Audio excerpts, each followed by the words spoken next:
Hi, I'm your host, Larry Smith, and you're listening to SpeakOut Podcast, a community outreach of the Lawrence County Career Technical Center in Moulton, Alabama. Today, my co-hosts are Trinitee Johnson and Armon Clay, who are seniors at R.A. Hubbard High School.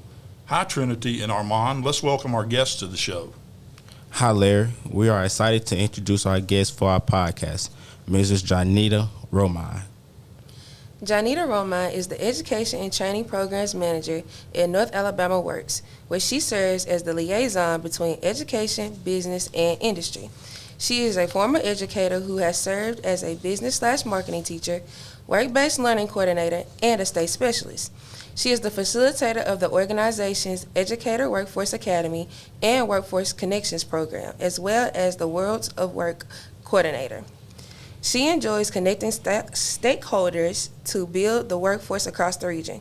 North Alabama Works provides resources and services to develop the workforce throughout the 13 northern counties in the state.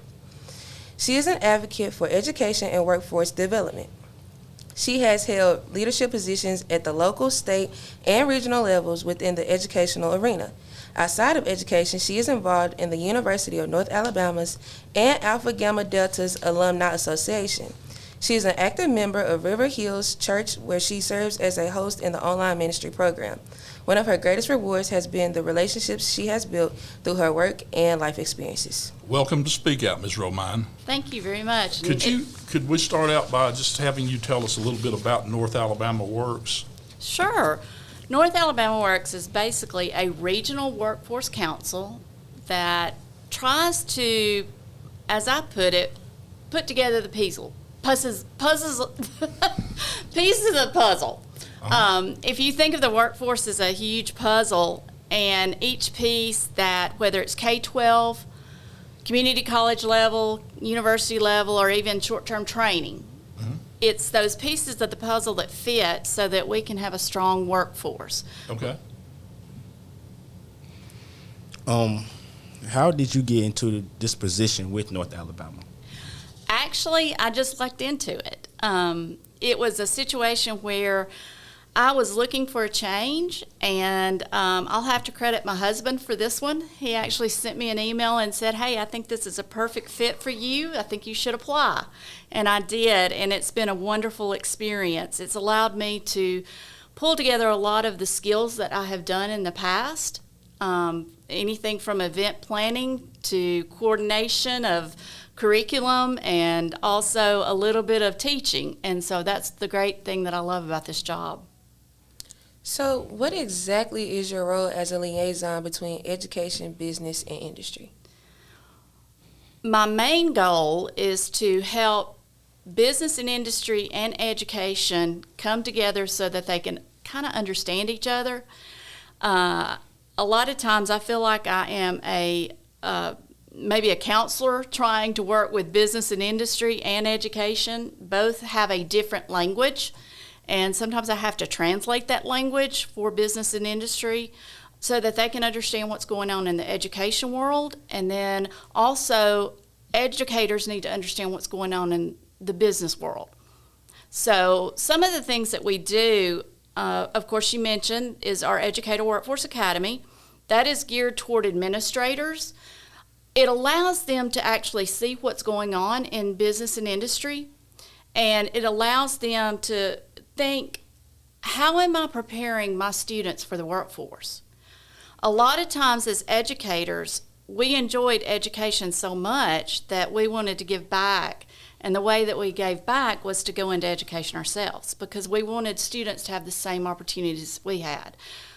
And that's great, but unfortunately, many educators don't know what's outside the four walls of the classroom.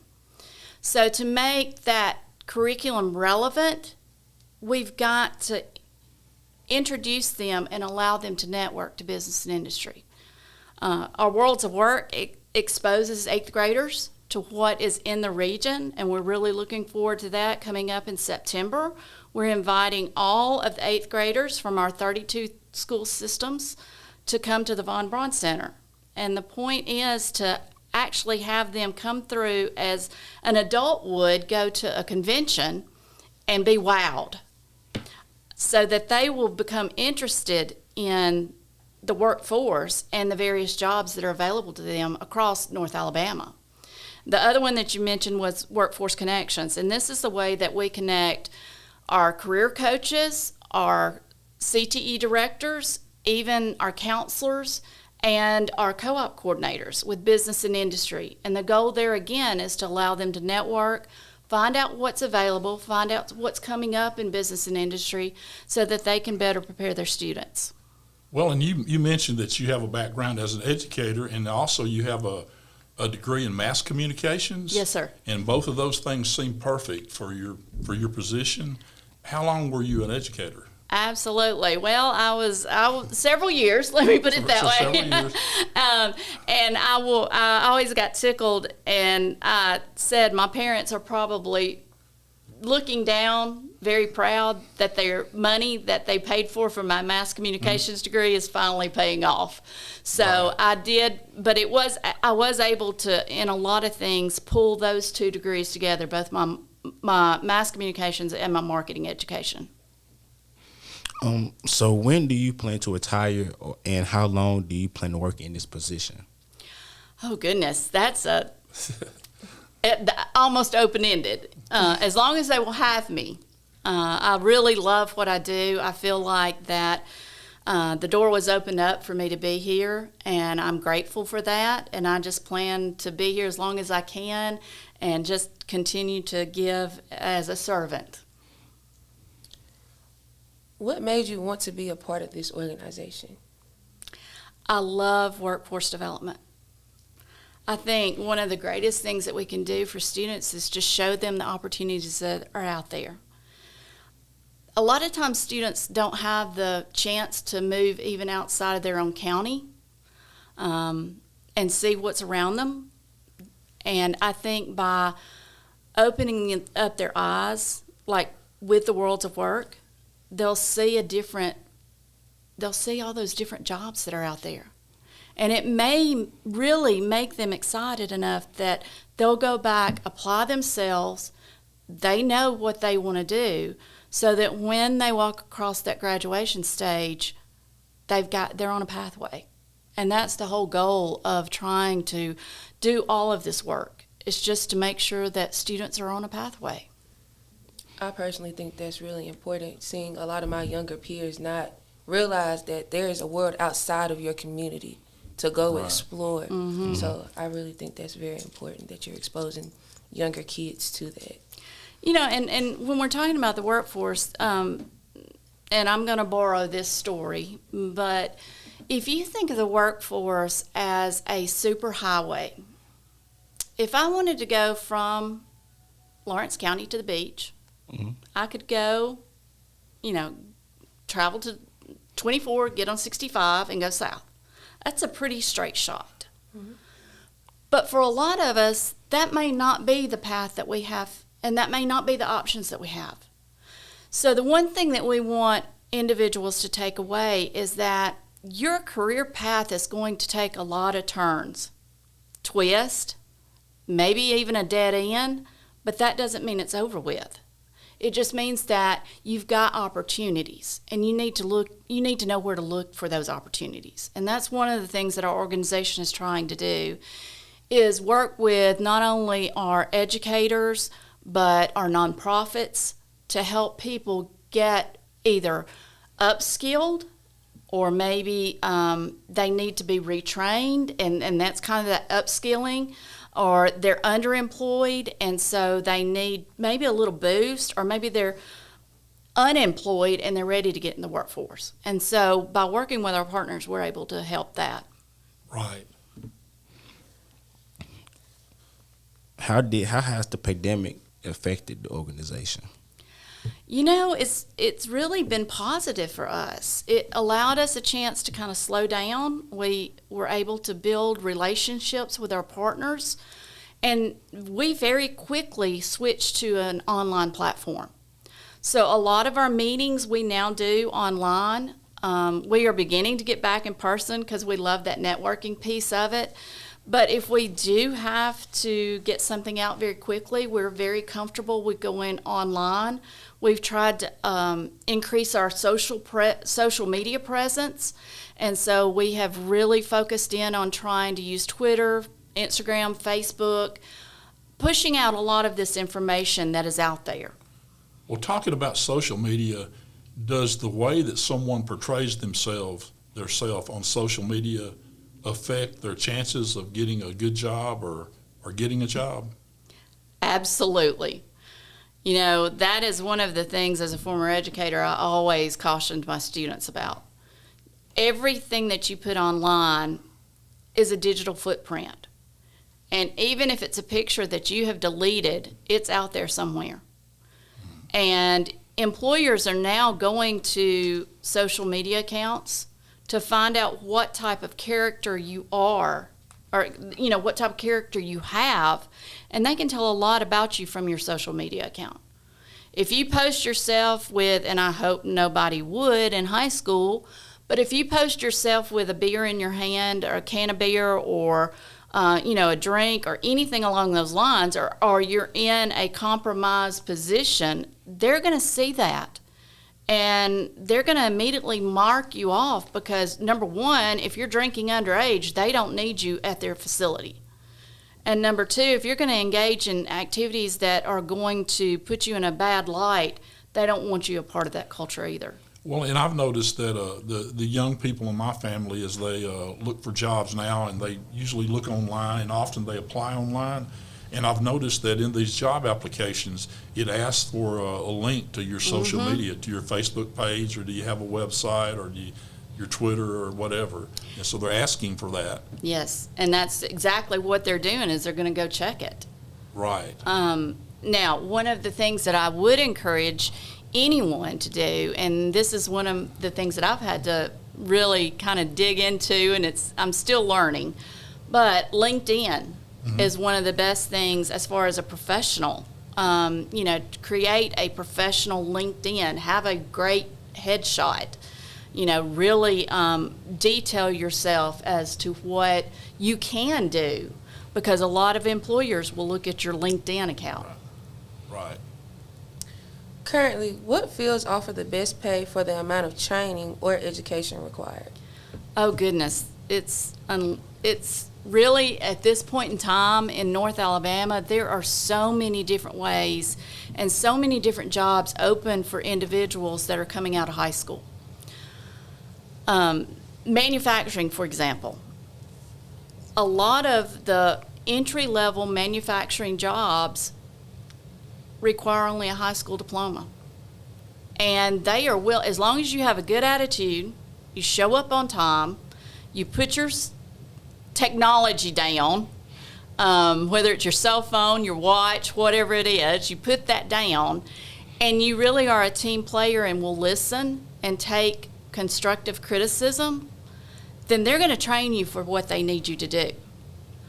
A lot of times, if you get into a company, they will then help you get your associate's degree or even a 4-year degree if that's what you need to do. And a lot of times, if you need some short-term training, they will pay for that.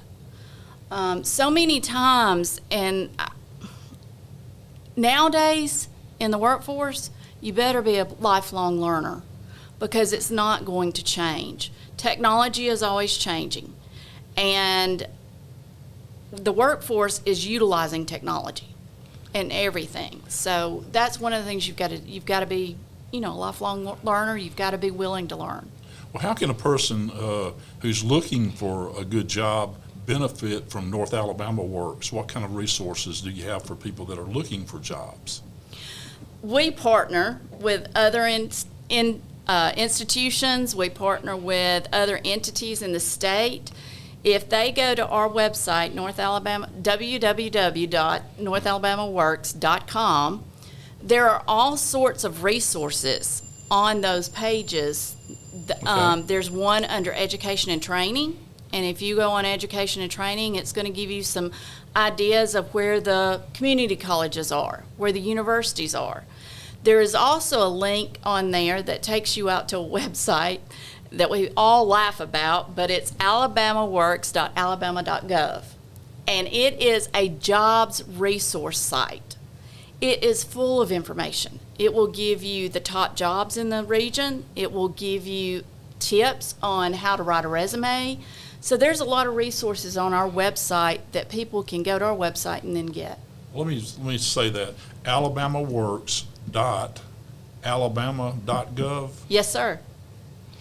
What is the best thing I can do right now to boost my employability? Attitude. Attitude is one of the things that we hear more and more, is just have the right attitude going into it. Many times we're in meetings with human resources, and human resources are basically the ones that do the hiring and firing in companies. And they like it, once again, and I cannot say it enough, but attitude plays a big piece in this. Also just paying attention, focusing in on what you need to do. Leave everything away from work and try to focus in on what that task is that you're working on right then.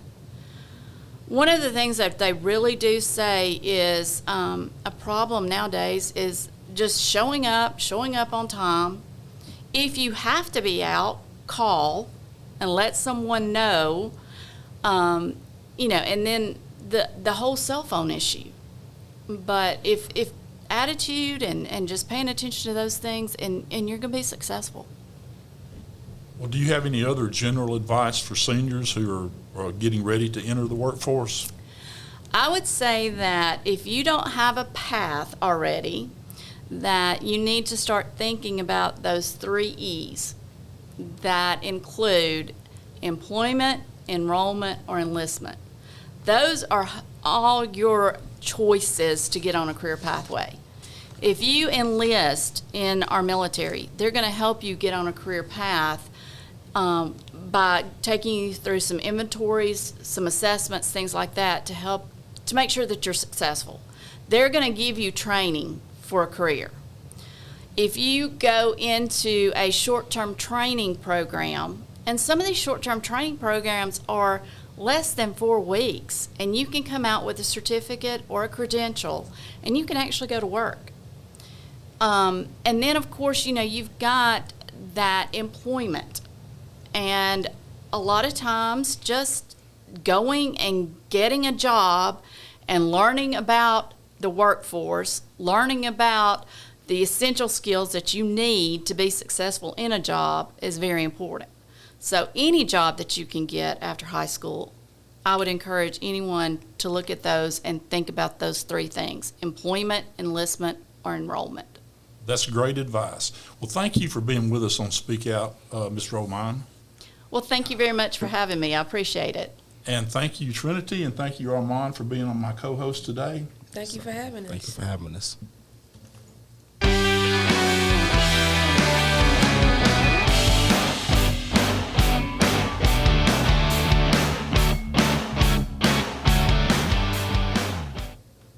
You have been listening to Speak Out Podcast, a community outreach of the Lawrence County Career Technical Center in Moulton, Alabama. I'm your host, Larry Smith, and I'd like to thank my co-hosts, Trinitee Johnson and Armon Clay, and our guest, Mrs. Johnita Romine.